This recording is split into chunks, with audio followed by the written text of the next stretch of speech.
Carrie Fisher, the American film star who played Princess Leia in the Star Wars series, has died. Also an accomplished author, she was just 60 years old. She died 4 days after suffering a heart attack on a flight between London and Los Angeles. Our entertainment correspondent, Lizo Mazimba, reports. What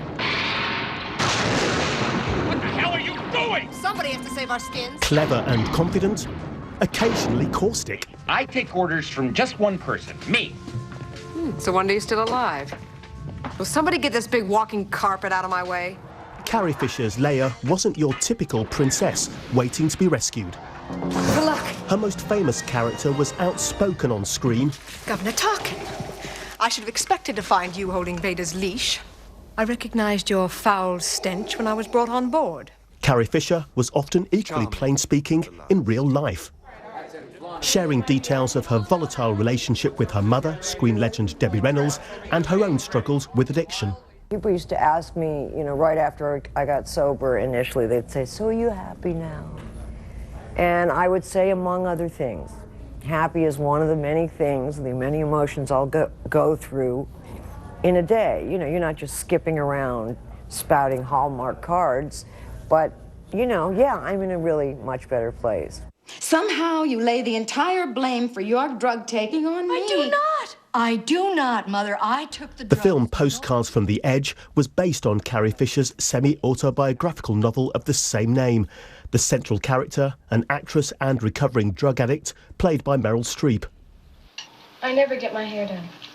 Fisher was a teenager when she made her cinema debut opposite Warren Beatty in romantic comedy Shampoo, before Star Wars made her one of cinema's most famous faces. Throughout her career, she continued working behind the camera, often as a script doctor, as well as in smaller roles in front of the camera, in movies like When Harry Met Sally. Restaurants are to people in the 80s what theater was to people in the 60s. I wrote that. And in 2015, she reprised her role as Princess Leia in Star Wars The Force Awakens. And that's how millions will remember her, a groundbreaking modern heroine from a galaxy far, far away.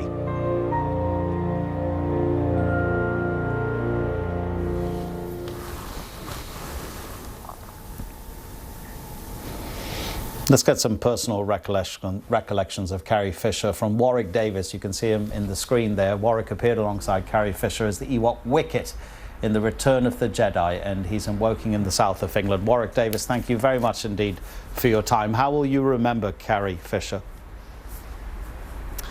As a fun, sharp-witted, humorous person. I had the pleasure of interviewing Carrie on numerous occasions for various Star Wars events, and most recently actually in London in July.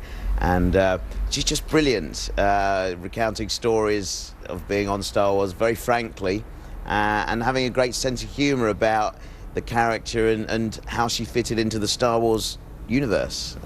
So yeah, very, very fun memories. You were only 11 years old when you first met her. That must have been quite something. It was indeed. I was a massive Star Wars fan, and when I first met Carrie, I didn't see Carrie Fisher, the actress, I saw Princess Leia, and used to have conversations with her as such, which for her must have been a little disconcerting, but it was a dream come true for me at 11 to meet Princess Leia and to get to work alongside her. And we had actually a scene together in Return of the Jedi, which is the scene when Wicket the Ewok, my character, first discovers Princess Leia when she's crashed her speeder bike. And I remember playing a scene with Carrie and her being so kind of caring and really leading me through the process of making the film and acting, because it's something I'd never done before. She was brilliant. And having been a dramatic actress and coming into science fiction and Star Wars, I suppose by the time Return of the Jedi was being filmed, she was already used to that kind of genre. Did she instruct you about a different way of acting or being in a science fiction film compared to something else? Because it was groundbreaking what George Lucas was doing. Well, absolutely. I mean, for her in 1977, working on Star Wars A New Hope, the very first Star Wars film, this was something very different. And all of the actors were taken a little off guard, you know, having to kind of, they often tell stories of having to relay this dialogue that George had written that was very hard to actually say out loud. But for me, I mean, it was my very first role, so I didn't understand anything about acting or performance, and so really it was about me just kind of understanding the process, and Carrie helped me a lot with understanding the process of making a film and being an actor on a film set. You mentioned her sense of humour, and it's something that's come across as people have been talking about her, that being the daughter of Demi Reynolds, she could have had possibly a sense of entitlement about her life and her job, and yet she was so down to earth and she was so real that people just keep referring to the fact that despite the fact that she was the Carrie Fisher, she was such a genuine person. Very, very genuine. You know, she played this iconic character, Princess Leia, loved by millions of fans all over the world, and was instantly recognizable. But that didn't affect her in any way. You know, she didn't expect any Stark treatment. She wasn't celebrity. She was Carrie Fisher, more often than not, with Gary the dog, the double act that they were, and just an absolute joy. And when I interviewed Carrie on stage, you know, she was always game to reenact scenes from the film. You know, I'd present it to her on the spot live. I said, why don't we recreate the scene that we did in Star Wars? And she was always game for that, and totally went for it wholeheartedly, and was just brilliant. And I think we did get to know Carrie Fisher. You know, it wasn't like she hid behind a facade at all. She was very open and honest, and I think people like that when they get to know somebody and feel like they know them. And even though she's gone, I'm so pleased that I got to know her, and also millions of fans around the world also got to know her.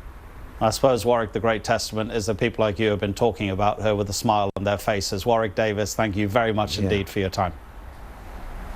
Thank you. Still to come here on BBC World News.